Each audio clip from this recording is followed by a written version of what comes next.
हमें दंड देते हैं। यदि हमारा कर्म ऐसा नहीं है तो त्रिभुवन में सब ईश्वर से संचलित है, किसी की ताकत नहीं है कि कोई कुछ कर सके।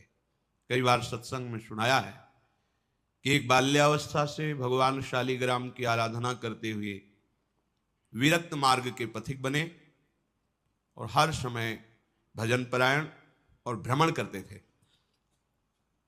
एक दिन वो गंगा किनारे शौच आदि क्रियाएं करके स्नान करने को जा ही रहे थे कि 90 लोगों ने भाला लाठी तलवार लिए हुए मारो मारो ऐसा कह के घेर लिया। तो संत थे, उन्होंने हाथ जोड़ा और कहा आप सब मार तो डालेंगे ही, यदि कृपा करें हमें इतना समय दे दे कि हम स्नान करके अपने शालिग्राम भगवान को स्नान करा के चरणामृत ले लें, फिर आप आराम से मार देना।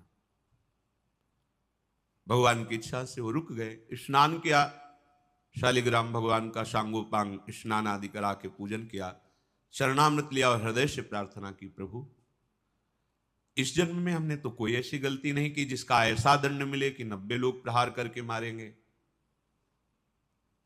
क्या इन 90 लोगों के मारने का रहस्य क्या है?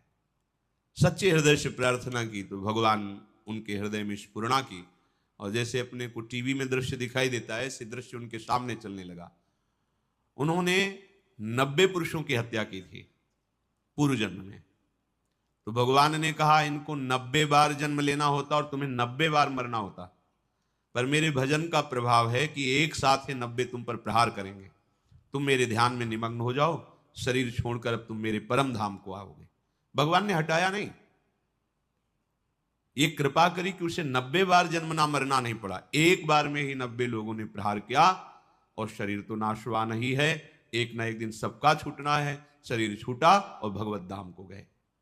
अब अगर बाहरी चेष्टा देख ली जाए तो बड़ी भयावनी लग रही है कि भगवान का भक्त और 90 लोगों का मिलकर प्रहार करना, भगवान बचा नहीं सकते थे क्या? भगवान ने बचा लिया, बार बार जन्म मरण के चक्र से बचा। शरीर तो एक बार छूटता ही है सबका। बड़े महान सत्यवादी भगवत भजन करने वाले प्रताप राय जी की बहन उनके समीप आई कि आपके बहनोई की दशा बिगड़ चुकी है, बहुत औषधियां दिलाई पर वो मरणासन स्थिति में है। मुझे विश्वास है कि अगर आप कह दोगे तो फिर हमारे पति का जीवन बच जाएगा, नहीं तो बिल्कुल मरणासन, आप चलिए। तो उनका बहन हमारा जीवन भगवान को अर्पित है, हम भगवान से प्रार्थना किसी के बचाने की या सुख की या दुख निवृत्ति की ये सब नहीं करते। आज तक हमने कभी कोई कामना ही नहीं की अपने प्रभु से। पर जब बहन ने बहुत हठ किया तो गए, उनके बहनोई का सर गोद में रखा अपने, वो बहन के पति का, और माथा सहलाते हुए एकाग्र हुए भगवान से प्रार्थना की कि हे प्रभु करुणा करो, इनके कर्म संस्कारों को भस्म करके इनको जीवन दान दो। इतने एकाग्र थे कि उसी समय जो उनके पति थे वो बेहोशी अवस्था में थे। तो देखा कि भगवत पार्षद आए और उनसे कहने लगे कि अब तो हम तुम्हें नहीं प्रभु के पास ले जा पाएंगे क्योंकि इतने महान भक्त ने संकल्प कर लिया है। तो रोकर भगवत पार्षदों से प्रार्थना करने लगे कि इतने जन्मों से मैं साधन भजन करके यही मांग रहा था कि अपने प्रभु से मिलूं और आज मेरे मिलने का समय आया है। तो प्रताप राय भक्त होते हुए ऐसा कैसे कर सकते हैं कि भगवत मिलन में वो बाधा डाल दे। भगवत पार्षदों ने कहा भगवान अपने लाडले भक्त की इच्छा की पूर्ति निश्चित करते हैं। उनका नहीं नहीं, ऐसा प्रताप राय नहीं कर सकते। और ये बात उनकी पत्नी ने भी और प्रताप राय ने भी ध्यान में देख, तत्काल शुद्धि आई बाहर। उनका नहीं नहीं प्रभु बिल्कुल नहीं, इनकी बिल्कुल रक्षा नहीं करनी, बिल्कुल नहीं। भगवान से मिलन का अवसर आया है, अब बिल्कुल स्वस्थ करने की जरूरत नहीं। अब आप, ये बात बहन ने भी देखी, उनका हाँ बिल्कुल नहीं, अभी तक हम अज्ञान की धरा में चाह रही थी कि इनका शरीर स्वस्थ हो और ये मेरे पति हैं, मैं सुखपूर्वक जीवन व्यतीत करूं। पर आज मुझे पता चला कि भगवान का विधान बहुत जन्मों के बाद आज मिलन का हुआ है, तो हम अपने सुख के लिए इस भगवत मिलन में बाधा नहीं डालेंगे। अगर भगवान ना बताते तो कैसे कोई रहस्य समझ पाता?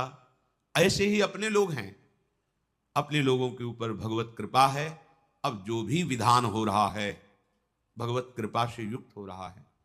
कहो सो कहां जहां प्रभु नाही, कोई ऐसा स्थान नहीं जहां प्रभु ना हो, तो उनके होते हुए हमारे को जो शारीरिक दंड, जो वाचिक दंड, मानसिक दंड मिल रहा है, वो मुझे पवित्र करने के लिए मिल रहा है।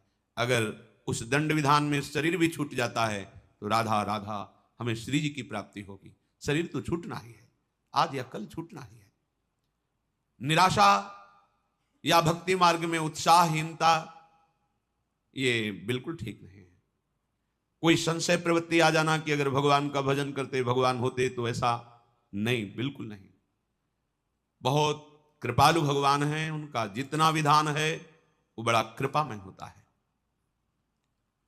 अपने को केवल प्रभु के चरणों में समर्पित करना, शेष बात वो देखेंगे। ऐसा कभी ना सोचे कि भजन करने का फल है कि शरीर निरोग रहे, विपत्ति ना आवे, संकट ना आवे। ऐसा नहीं है। जो हमारे शरीर की रचना जिस कर्म से हुई है उसको वैसा ही भोगना पड़ेगा। भोगने की सामर्थ्य और उससे बेपरवाह होना, ये भजन का फल है। भोगने की सामर्थ्य और उससे बेपरवाह होना, ये भजन का फल है। और शुद्ध भजन का स्वरूप अपने प्रीतम के चिंतन में डूबे रहना है। आज या कल मृत्यु निश्चित है। इन सब बातों को लेकर हृदय में किसी भी तरह का प्रश्नवाचक चिन्ह शरणागति पर खड़ा कर देना, ये परमार्थ के लिए बहुत बड़ी बाधा होगी। भगवत कृपा हर समय हमारे हृदय में उल्लास पैदा करती रहती है। चलो आगे बढ़ो, पीछे हटने की, निराशा करने की कहीं कोई गुंजाइश नहीं। अमंगल नहीं है, यहां प्राण निकल जाना भी मंगल है। ये तो निकलेंगे ही, आज नहीं तो कल निकलेंगे। दुर्दशा तो होगी इस शरीर की, आज नहीं तो कल होगी। पर दुर्दशा होते होते हम ऐसी दशा को प्राप्त हो जाएं कि भगवत स्मरण ना छूटे, प्रभु का चिंतन